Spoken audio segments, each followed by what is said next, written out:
Umarangkada na kahapon ang pagbubukas ng 66th Palarong Pambansa 2026 sa D.O. Plaza Memorial Sports Complex sa Prosperidad, Agusan del Sur.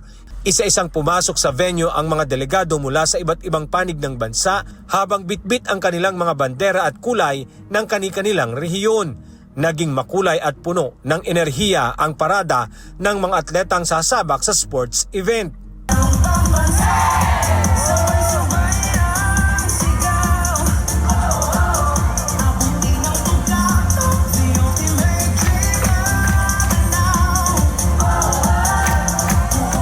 Nasa 13,247 ang kabuuang delegado na binubuo ng mga student athlete, coach, assistant coach at chairperson mula sa 18 rehiyon ng bansa kasama ang National Academy of Sports at Philippine Schools Overseas. Mas mataas din ngayon ang partisipasyon sa palaro kumpara noong nakaraang taon na may dagdag na mahigit 1,000 delegado. Sa opening ceremony, naging panauhin sa programa si Department of Education Secretary Sani Angara, DepEd Undersecretary for Operations Dr. Malcolm S. Garma, Senator Jinggoy Estrada, kasama na ang ilang mga opisyal ng provincial government ng Agusan del Sur.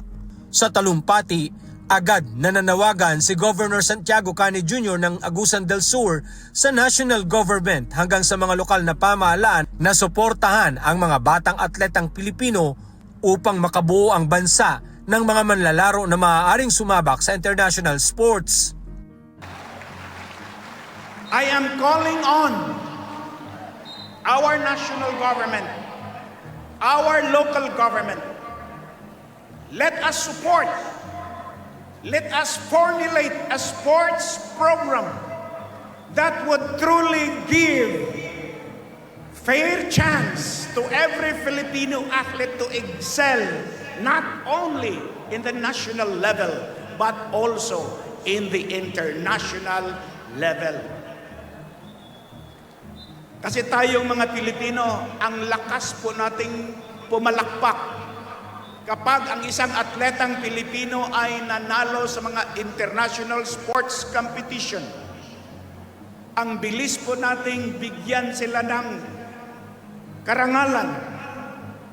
Pero think of it, for them to become excellent athlete, gaano ba kalaki ang suporta na ibinigay ng ating gobyerno para sila ay magiging excellent athletes internationally. Ayon pa sa DepEd, patuloy na pinalalawak ng palarong pambansa ang mga pagkakataon para sa mga kabataang Pilipino sa pamamagitan ng mas inklusibong sports events at karagdagang mga kategorya ng kompetisyon. At alam niyo po, malapit po sa puso ng ating Pangulong Bongbong Marcos ang palakasan o sports.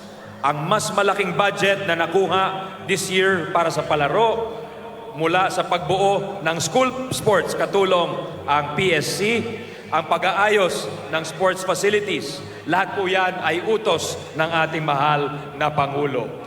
Sa isang mensahe, tiniyak naman ni Pangulong Ferdinand Marcos Jr.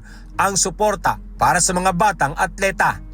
Kaya para sa inyo at sa ibang batang atleta, patuloy ang pamahalaan sa pagsuporta sa inyong pagsasanay sa larangan ng palakasan. Masaya akong ibalita sa inyo sa kauna-unahang pagkakataon, maglalaan ang Philippine Sports Commission ng mga incentive para sa mga medalista sa regular sports at sa para games bilang pagkikilala sa inyong husay. Alan Manansala, UNTV News and Rescue. Diyos ang aming sandigan, serbisyo po ang aming pinahahalagahan.